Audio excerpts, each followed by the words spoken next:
രാഹുലിന് സുരക്ഷ പോലീസ് വർദ്ധിപ്പിക്കുകയാണ്. വീട്ടിലേക്കുള്ള വഴിയിൽ ബാരിക്കേഡുകൾ നിലവിൽ പോലീസ് സ്ഥാപിച്ചിട്ടുണ്ട്.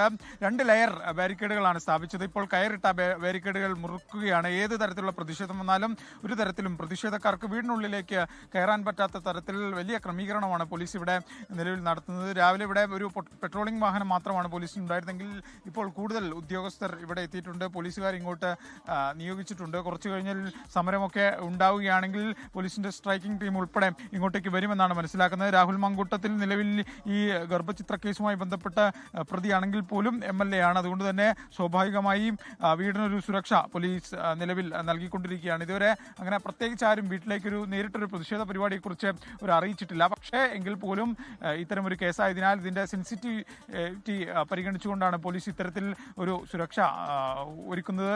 നമുക്കറിയാം, SKN ഒരു 2 മാസം മുമ്പും സമാനമായ രീതിയിൽ രാഹുലിന്റെ വീടിന് മുമ്പിൽ ബാരിക്കേഡുകൾ ഉയർന്നിരുന്നു. അന്ന് തുടക്കത്തിൽ വലിയ പ്രതിഷേധമൊക്കെ ഈ സംഭവവുമായി ബന്ധപ്പെട്ടുണ്ടായിരുന്നു. അന്നൊക്കെ രാഹുൽ ഈ ബാരിക്കേഡിനപ്പുറത്ത് സ്വന്തം വീട്ടിൽ നിൽക്കുന്ന സാഹചര്യമാണുള്ളത്. ഏകദേശം 1 മാസത്തോളം മുമ്പ് ഈ വിവാദമൊക്കെ ഉണ്ടായ ആദ്യഘട്ടത്തിൽ പാർട്ടി യൂത്ത് കോൺഗ്രസ് അധ്യക്ഷ സ്ഥാനം രാജിവെച്ച് പിന്നീട് പാർട്ടി സസ്പെൻഡ് ചെയ്ത ഘട്ടത്തിലൊക്കെ തന്നെ രാഹുൽ ഉണ്ടായ അടൂരിലെ നെല്ലിമുകളിലെ വീടാണിത്. പക്ഷേ ഇന്ന് രാഹുൽ ഈ പോലീസ് കേസെടുത്തതിന് ശേഷം രാഹുൽ മാങ്കൂട്ടത്തിൽ ഇങ്ങോട്ട് എത്തിയിട്ടില്ല.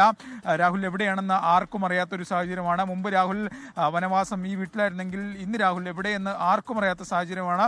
എന്തായാലും വലിയ പ്രതിഷേധ സാധ്യത പോലീസ് മുന്നിൽ കാണുന്നുണ്ട്.